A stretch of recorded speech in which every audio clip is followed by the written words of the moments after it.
Darcy, how's Hi, it going there Darren. today? Good. How are you? Great, thank you very much. Am I getting you on set? Is it in California?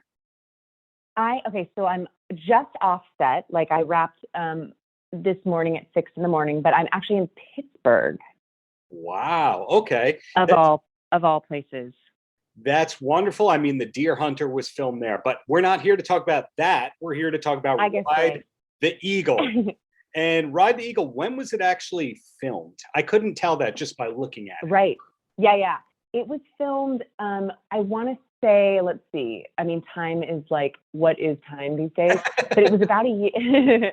It was about a year ago. I think we started, like rehearsing and stuff for it in the late summer. And I think we shot it in September, October. It was a quick shoot. I mean, super quick for me, but even the guys up in Yosemite and everything, they really cranked it out. But yeah, so it was about a year ago, deep, deep, deep in the pandemic Was it when we were all starting to, yeah, go ahead. all filmed in Yosemite, or some of it like studio trickery, like inside that house? That is a studio. I think because of the pandemic, it was so homemade. It was like the house that I shot in was the director Trent's house, and it almost felt like a student film or like a, I mean, it was certainly an indie movie, but it was because of the pandemic, we had a tiny, tiny crew, just a handful of people, everybody doing, 2 and 3 extra jobs that they would normally do. And it was really fun. It was really like a fun way to do something. But I think because, this was so deep into the pandemic or so early in the pandemic, I guess, and everyone was still, it was way before vaccines and way before any of that stuff. Yeah. So we were all still like, what's the safest, easiest way to do this? And something like shooting in Trent's house really just made sense. Well, it's blowing my mind a little bit hearing how homemade and independent it was, considering the cast, present company included, some really, Aw. really big names and Academy Award winners in I know. a remote kind of film. Was it a traditional casting, or did you know the director and they went, "Hey, do this"? Yeah. Okay. So that's exactly what it was on my end. Trent is an old friend of mine. He directed a bunch of episodes of The Good Place, and we just have been friends for years, and always sort of like looking for some project to do together. And it was this simple little text on a boring, lonely pandemic day when he just said, I'm Jake Johnson and I, who I didn't know, but I'm a huge fan of his for years, are gonna make this movie, and we want you to do a little part. Like, don't worry about if you can't, no problem. I totally understand. And I was like, I'm in. I don't even have to like talk to anybody about it. I don't need to read a script. Like, let's do this. That sounds great. But that was before JK was involved. That was before Susan was involved. So when they mentioned, as the days went on and they said, I think Susan Sarandon is going to do this, it blew my mind. I did not expect it to be, Jake is nothing. He's obviously a huge star himself, but like Susan Sarandon is going to be a part of this movie. J.K. Simmons. I was like, what is this movie? I could not believe it. I can imagine. And people who, like myself, I had seen you in many things before, but hadn't realized it until I saw you in The Good Place and went, "Oh, that is her. She's been in this, this, this, and this. Oh my Lord." Right. Well, there's nothing similar between this role and Janet, which is fantastic. It shows your depth. Thanks. That you can do comedy Aww. and drama both with ease. But also looking at your credits, there's been a lot of voiceover and a lot of animated kind of work. I'm curious, when you first got into the business, what the plan was. Did you specifically want to do one kind of role or project? That's a really great question. I mean, when I first got into the hard thing, like the funny thing, I guess, about acting is like I decided I wanted to be an actor when I was like a kid, and not that I was auditioning for anything. It was like school plays and stuff like that, community theater stuff. So it almost is like, I don't even know what the plan was. The plan was like, I hope I get into the school play tomorrow, and I hope I get into the college I want to be a theater major. It was like little tiny steps, you know what I mean? Like little, whatever the next thing was.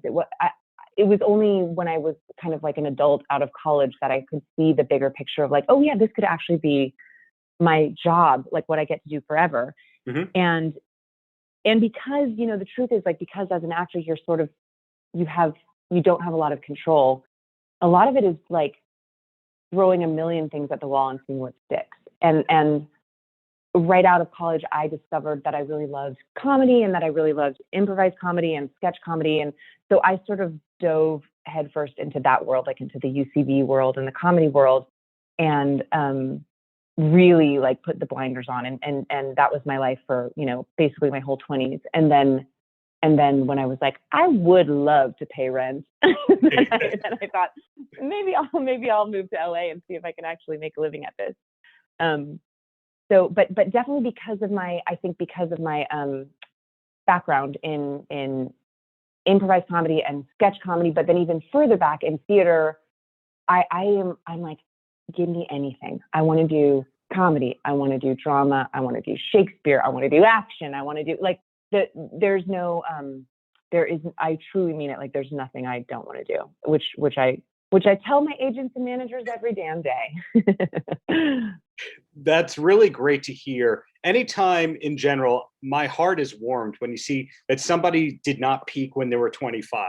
Like they were still figuring things out. And your career looks like mid-30s, not putting any numbers or anything like that. But it's so great to see somebody can be successful starting at that age, that it's not just Rodney Dangerfield, who was the only person who didn't make it until a certain age. So you mentioned before working on all kinds of projects, and IMDb has about an 80% accuracy rate. Like the other day I was interviewing somebody, I said, so the new Three Stooges sequel that you're making, they went, oh, you check my IMDb? That's not happening. I don't know why that's not on there. Your IMDb page mentions a TV adaptation of A League of Their Own. Is that true? That is true. And that's actually what I'm in Pittsburgh working on right now. Wow. So it's not pretty in Rockford, Pittsburgh. Right. Although, you know, what's funny is my husband and my dog and I drove out to Pittsburgh about a month ago to start shooting this, because we're basically living here for, you know, half a year or whatever. Yeah. And we drove through Rockford, and we visited the baseball field, and it was really cool. It was really cool. I didn't quite realize like how emotional I was it sort of felt like, I don't know, like a memorial, or it was really intense. We were sort of planning our route to get to Pittsburgh. Okay, we'll stop here. And then we were like, oh, we could go to Rockford. This is going to be so great. And it was really cool. I had the pleasure a couple of years ago, the city of Rockford flew me out, and I did a media trip there, saw all the great stuff, and there's great beer stuff. There's a lot to do there. But did your cheap trick knowledge increase like 400% from going through Rockford? Yeah, just from entering Rockford. Yes. Yes, of course. Because when you hang out in Rockford, you find out that business is owned by Cheap Trick, and so is that, and that. And that's what I did not know that. That's really cool. That's really cool. On the musical end, nothing is out there about what music you listen to. Do you have a favorite artist or two that you could clue me in on? Yeah, that's funny. I mean, music is a huge, huge, huge part of my life. I would say like what I listen to a ton would be the spectrum. It's wide. I mean, on the way home from set last night, I was listening to Kanye West. This morning, I was listening to Radiohead. I'll probably listen to a little Harry Styles later, maybe a little Phoebe Bridger. Like I'm really all over the place, and that definitely comes from my family is a big music family. Our language is music. I would say we're constantly, giving each other, okay, listen to this. What have you heard this? Okay, you got to check out this, and it's sort of like our currency almost in my family. No relation to the Harmony Carden family. No, but man, would love to be. My brother actually was. I don't remember why we were talking about this. I guess his daughters were singing, and he said they sounded so good together. And I said, sisters always sound so good together. And there's 4 kids in my family, 3 girls and a boy. Sure. And he's really been ribbing me about that. Like he's really jealous that I didn't include brothers in that equation. Every day he says something like, I guess brothers can't sing with their sisters. it happens, except no, the Beach Boys, there's no sisters. Well, that's a dead Right. Right. And so my last two quick questions for you. First one is there a TV show that you could recommend at the moment besides, hey, you got to watch Ride the Eagle when it's out next week? Yeah. Okay, let's see. I just watched a show that I absolutely loved, and I just want to make sure I'm getting the name of it right because I feel like, it's this British show called, is it called I Hate Susie or Everybody Hates Susie? It's called I Hate Susie. And I watched it on HBO. I wish I could give you more information. And it's this actress named Billie Piper who I think created it. And I couldn't recommend it highly enough. I don't know a lot of people talking about it, but the people that have watched it agree that it really is. It's incredible. It's a great performance and just a great season of television. Billie Piper, the British singer? She was a British singer, yes, and that's actually what this. Nice. The show isn't like, it's not her story, but it definitely I think has elements of her life. She's a famous singer actress and her downfall, and it's really well done. It kind of blew my mind. Wow. Okay, that's going on our list. And the last thing that I want, yay, which is totally stupid, and that's, okay, great. You're like the second famous Darcy that I can think of. The first one being Darcy from Smashing Pumpkins.